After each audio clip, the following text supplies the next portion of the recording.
Hola, un saludo a todas y a todos, compañeros y compañeras de la Línea de la Vida y probablemente en un futuro de otros centros de apoyo y de orientación telefónica, ya que pensamos que esta modalidad puede ser exportada hacia otros sitios del país y hacia otras latitudes, hacia otros países también. La Línea de la Vida es uno de los pilares de la Comisión Nacional contra las Adicciones, donde tenemos a las personas más añejadas en la experiencia, con voluntad, con muchos años de servir a las personas. Y por eso el mantenerles actualizados y brindándoles información novedosa es un punto muy importante para la CONADIC.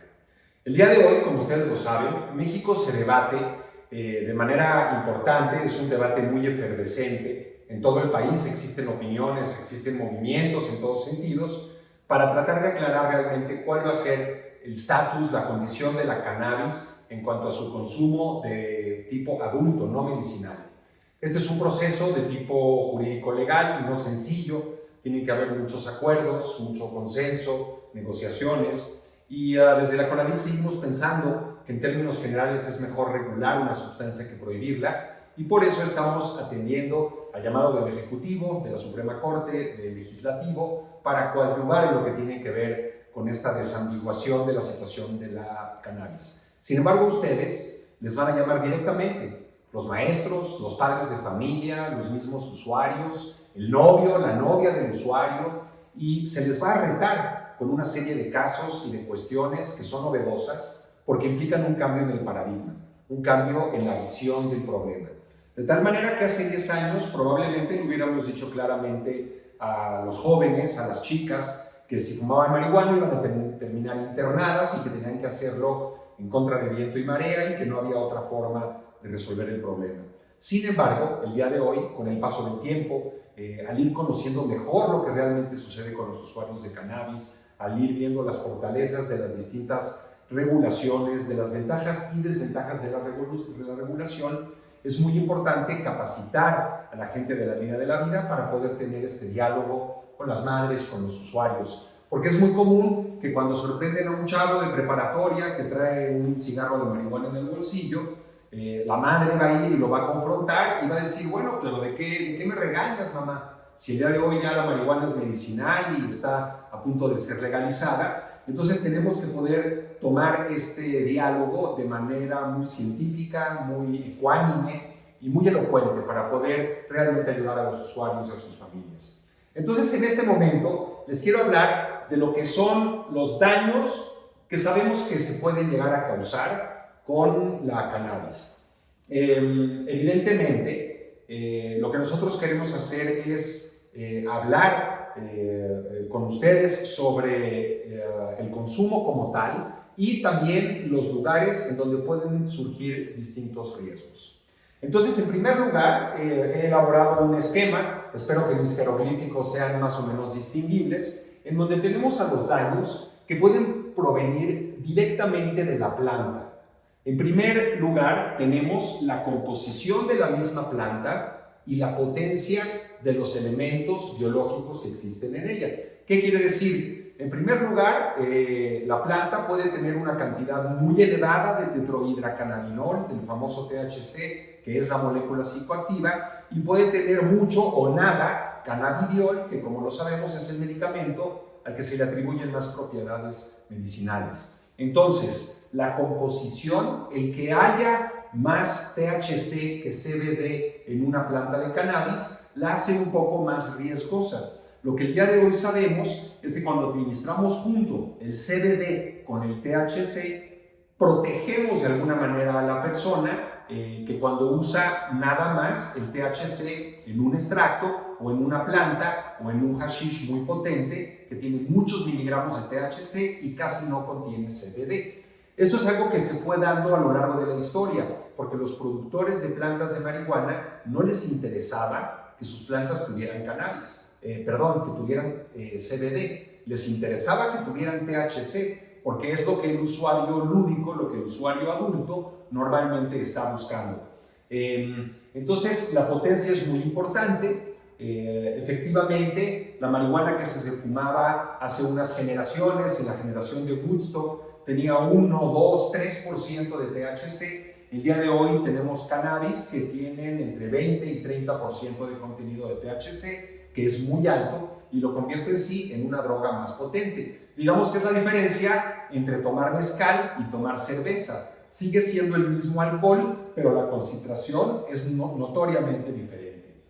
Entonces lo que queremos es que siempre haya más CBD que THC. Esto quita un poco la parte del riesgo y tenemos a continuación los contaminantes. Muchas veces la planta de cannabis puede venir con muchos productos de tipo agroquímicos. Puede tener pesticidas, gramoxone, puede tener herbicidas, todo tipo de fertilizantes, nitrato de amonio y demás. Y muchas veces estos productos son consumidos por el usuario y estos representan un riesgo mayor para la salud.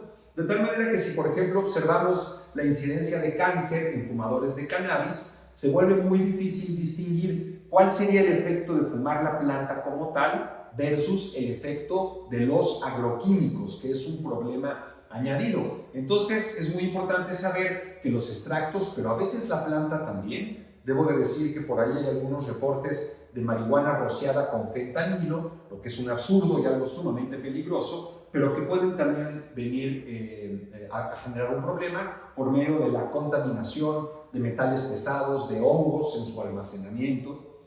Y finalmente tenemos la procedencia, una planta que viene de una procedencia ilícita, un extracto que viene de contrabando o que se hizo en un domicilio sin los cuidados adecuados, pues representa más riesgos, porque no sabemos lo que contiene, no sabemos cuál es su pureza si no está contaminada, y finalmente, querramos o no, estamos de alguna manera entrándole al negocio de la cannabis ilegal. Por eso el autocultivo parece ser una de las vías importantes para salir del mercado negro y de la actividad gangsteril que se produce con la cannabis que viene de orígenes ilícitos. Tenemos otro tipo de vulnerabilidades. Ahora ya no es tanto de la planta, sino tiene que ver con la persona. En la persona, en primer lugar, podemos tener una vulnerabilidad congénita. Significa que puede haber una vulnerabilidad con la que ya nacemos. Desde que el espermatozoide se une con el óvulo y genera un nuevo ser, desde ese momento ya está un tanto escrita la historia de un espécimen, de un ser humano. No significa esto necesariamente que la genética sea un destino obligado, porque sabemos que el medio puede modificar la expresión de los genes, pero hay personas que, como dice el refrán, cuando nacen para tamal, del cielo les caen las hojas, ¿no? En ese sentido, pueden haber algunas personas que nazcan con una vulnerabilidad a la adicción, a las sustancias. Pueden haber familias en donde sabemos el bisabuelo era alcohólico, el abuelo usaba drogas, la abuela era alcohólica, la mamá es alcohólica, y entonces esta persona tiene una vulnerabilidad genética añadida. Cuando se consume una droga, hay un riesgo mayor a consumir cualquier otra desde el punto de vista genético. No importa si es alcohol, heroína o cannabis. Y tenemos una parte que tiene mucho que ver con la vulnerabilidad personal de los individuos y tiene que ver con los menores de edad. El que los menores de edad utilicen cannabis representa un problema muy serio para su salud mental y su salud física y su desenvolvimiento como jóvenes, como adolescentes sanos en un ambiente universitario o de trabajo. De tal manera que esto se ha dicho y se tiene que repetir cuantas veces sea necesaria, que lo que puede ser una droga más o menos inocua, sin demasiados problemas en un adulto, puede cambiar a ser una droga peligrosa con muchos problemas asociados cuando es consumida por un o una menor de edad. Sabemos que el cerebro está desde que empieza a multiplicarse las células en el vientre materno, el cerebro empieza también a interconectarse, pero este proceso de maduración cerebral no termina antes de los 21 años. Entonces, el exponer a un cerebro antes de que termine de madurar a estas drogas tan peligrosas sí puede tener consecuencias, como por ejemplo, estos chavos y chavas tienen más riesgo de presentar psicosis, tienen más riesgo de utilizar drogas duras, de abandonar la escuela, de tener depresión, de tener ideas suicidas y de involucrarse también en conductas violentas o de tipo criminal.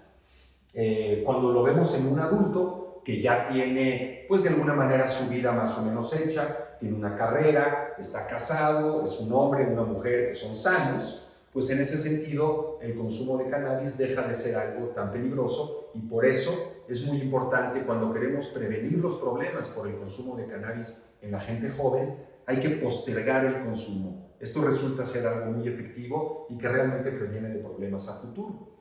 Y tenemos otro tipo de vulnerabilidades en la persona, como por ejemplo las condiciones de vida.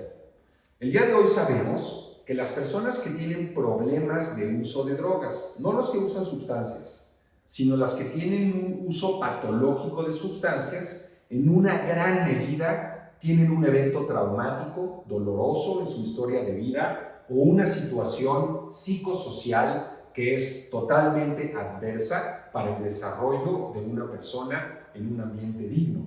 Esto puede ser, por ejemplo, vivir en una zona de la ciudad muy empobrecida, en donde se venden drogas en cada esquina, en donde el acceso a la salud, el acceso a la educación se ve obstaculizado, se ve impedido o limitado por distintas razones. Y también tiene que ver mucho con lo que le llamamos la red primaria de apoyo. ¿Qué es la red primaria de apoyo? Bueno, nuestra familia, nuestros hermanos, nuestros vecinos, nuestros colegas, todas estas personas son una red de apoyo que nos apoya y que nosotros apoyamos cuando la vida así lo requiere, así se necesita.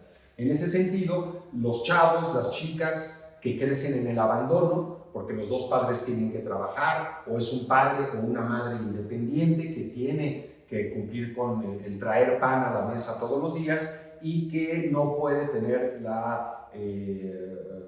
el cuidado, la cercanía necesaria con los hijos, con las hijas, para hablarles sobre cuáles son los problemas asociados al consumo de drogas, cuáles son las partes buenas de beber, las partes malas de beber, etc. Y finalmente, tenemos el entorno, el medio ambiente. Hay que recordar que los seres humanos somos básicamente animales de manada. No existe el Robinson Crusoe psicológico. Eso significa que los humanos necesitamos a otros humanos para poder desarrollarnos correctamente, poder ser felices y poder tener un buen funcionamiento mental y psicológico. Entonces, el entorno es una situación que puede generar problemática añadida. En primer lugar, tenemos la disponibilidad. Yo no quiero hablar de ninguna zona del país, ni de ninguna zona de la Ciudad de México en específico, porque esto es algo que hacemos con frecuencia. Parece que todos los chavos que vienen de Tepito o de Iztapalapa a fuerzas tienen que usar drogas, y este no es el caso. Entonces tenemos que no discriminar, tenemos que no satanizar a poblaciones o a localidades dentro de nuestro país, porque esto se da en todos los códigos postales, en todo el país, en todos los estados y en todas las clases sociales. Hay presencia de la cannabis y de su consumo, tanto para fines médicos como para fines adultos. Entonces, un lugar en donde existe una alta disponibilidad, sabemos que esto se asocia a mayor consumo. Sin embargo, con la cannabis tenemos que pensar bien en este fenómeno, porque el día de hoy, aunque yo no soy de este rumbo, aunque yo no vivo por aquí en San Jerónimo, pues con toda seguridad, si tengo 200 pesos a la mano y salgo a caminar un tantito en donde hay estacionamientos, donde hay bares, muy probablemente pueda conseguir marihuana con una facilidad increíble. De tal manera que el que esté prohibida no ha resultado ser una forma de detener el consumo de las personas. Dicho de otra manera, ¿cuántas personas hay que no fuman marihuana, que no consumen cannabis porque es ilegal? En realidad son muy pocas. Los motivos por los cuales la gente no lo hace no tiene que ver en realidad con la prohibición, puesto que, como ya lo comenté, es muy sabido, es muy conocido que existen muchísimos lugares, muchísimos puntos de compra de cannabis en nuestro país, y se siembra, se cultiva también. Entonces, en México, antes de que hubiera casinos, antes de la ley de juegos y sorteos que permitió esta actividad, pues no había personas adictas a la ruleta o al póker o a las tragamonedas. Una vez que se instalan estos casinos, empezamos a ver a más gente que incurre en esta conducta, y empezamos también a ver grupos de personas que tienen problemas asociadas al ejercicio de esta conducta. Otra parte muy importante del entorno es el estatus legal.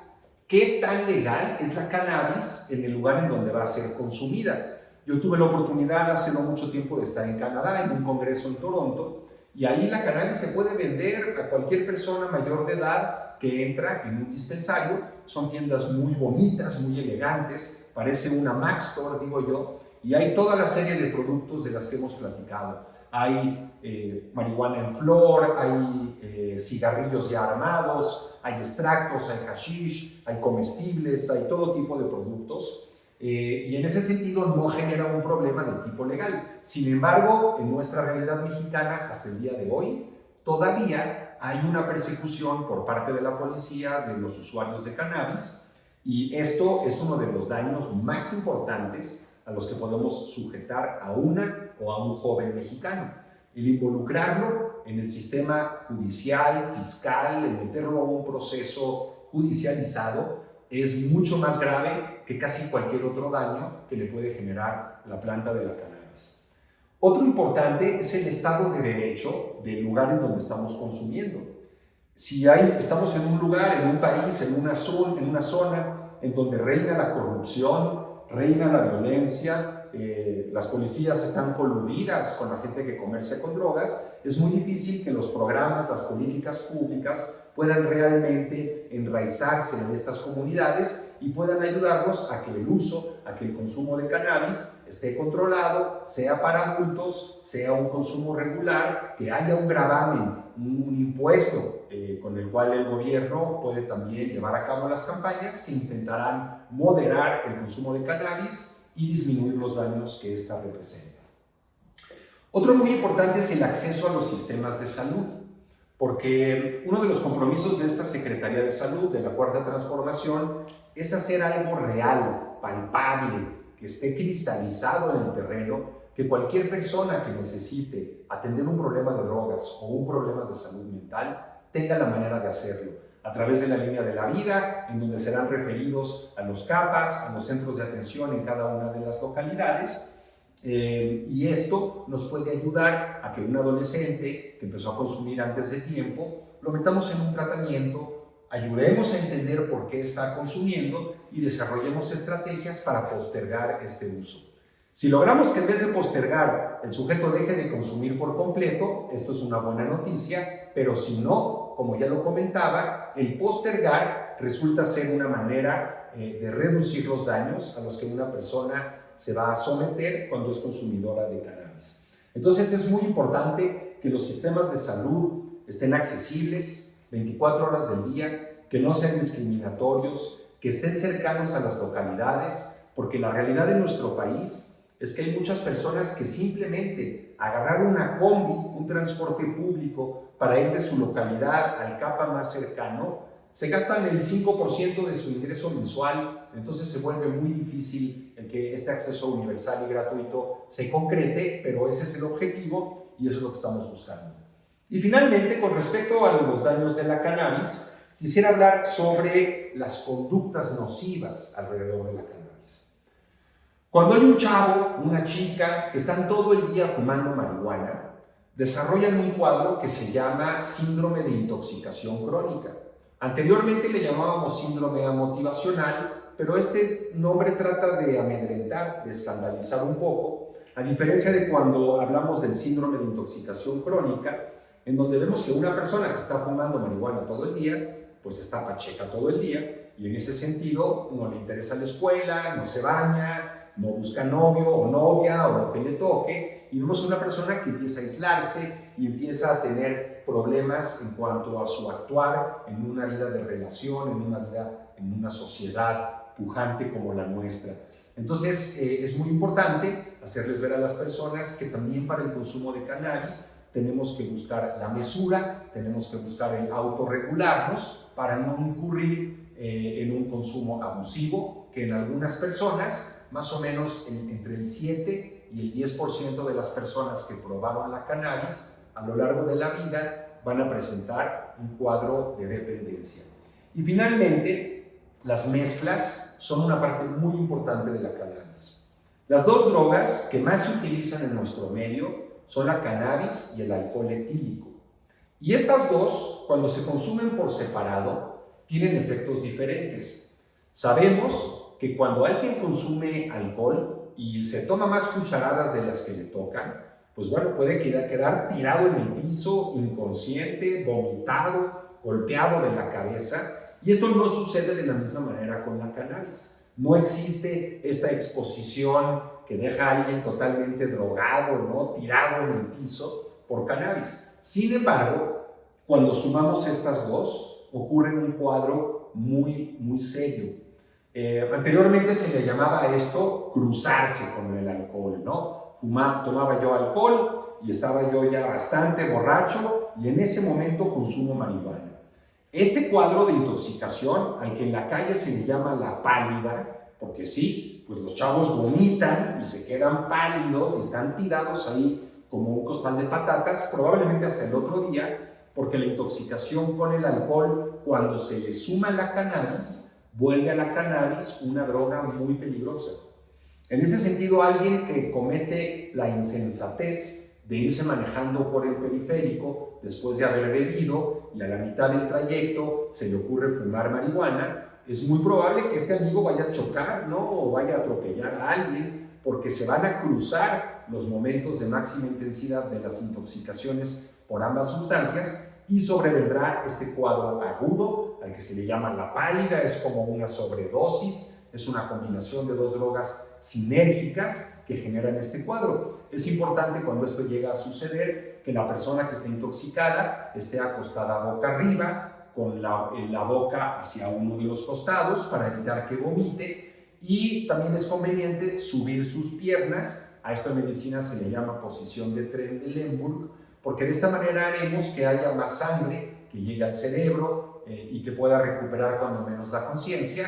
Y para quitar el cuadro, pues literalmente necesitamos esperar a que se le pase la borrachera, ¿verdad? Una vez ya habiéndose bebido una botella de tequila y habiéndose fumado no sé cuántos porros, ya no tenemos la manera de extraer del sistema de esta persona ni el alcohol ni la cannabis, y tendremos que esperar pues a que esta intoxicación ceda por sí sola.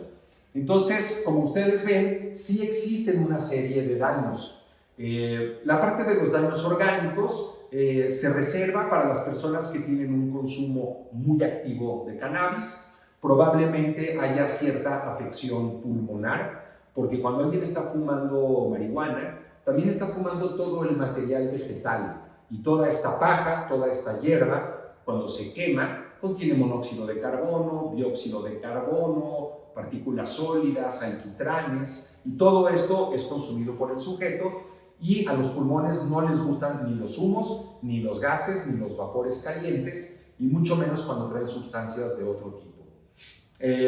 A nivel cardíaco, nosotros sabemos que cuando alguien fuma cannabis se hace una vasodilatación. Significa que los vasos sanguíneos, las arterias y las venas crecen de calibre, y esto hace que baje la presión arterial. Cuando esto sucede, la persona tiene taquicardia, porque el corazón responde de esta manera. Si se me está cayendo la presión en el sistema, el corazón late más rápido. Entonces, si hay una persona que ya tenía un problema del corazón, que ya tenía un problema de válvula o había tenido un infarto, si fuma marihuana y desarrolla una taquicardia, eso le puede llevar a una condición cardíaca peligrosa, pero ojo, por el problema cardiovascular, no necesariamente por el consumo de la cannabis como tal. El fumar deteriora de manera muy importante toda la salud bucal, las encías, los dientes, las partes blandas, la lengua. Entonces es importante también saber que existen maneras de reducir el daño cuando uno fuma, de lo que vamos a hablar más tarde. Y pues bueno, existen algunas afecciones a nivel psiquiátrico, como ya lo había comentado. Cuando las personas empiezan a fumar de manera temprana y con la vulnerabilidad que esto necesita, sí sabemos que los y las jóvenes que empiezan tempranamente con esta vulnerabilidad tienen 3 veces más riesgo de desarrollar síntomas psicóticos, tienen más riesgo de desarrollar depresión o ataques de pánico, y tienen más riesgo, como yo lo decía también, del embarazo adolescente, la deserción escolar y demás. Entonces el mensaje que queremos mandar hacia la sociedad, hacia la ciudadanía, es que la cannabis, usada de manera restringida por un adulto, es una planta relativamente inocua. Sin embargo, es una droga que se vuelve peligrosa cuando es consumida por chavos de secundaria, preparatorianos, en donde su futuro se puede ver alterado por ello. La cannabis es una sustancia que nos puede llevar a un involucramiento con la ley, lo que es muy indeseable, y el consumo de la cannabis con el alcohol representa un riesgo importante para los consumidores y para los no consumidores también, porque en un accidente vehicular, lamentablemente, muchas veces se accidenta la persona que va intoxicada, pero también se hace daño a otras personas, a su vida, a su salud y a la nación. Entonces, esta información tiene que ser dividida: la cannabis y sus daños para adultos y la cannabis y sus daños en población menor a 21 años.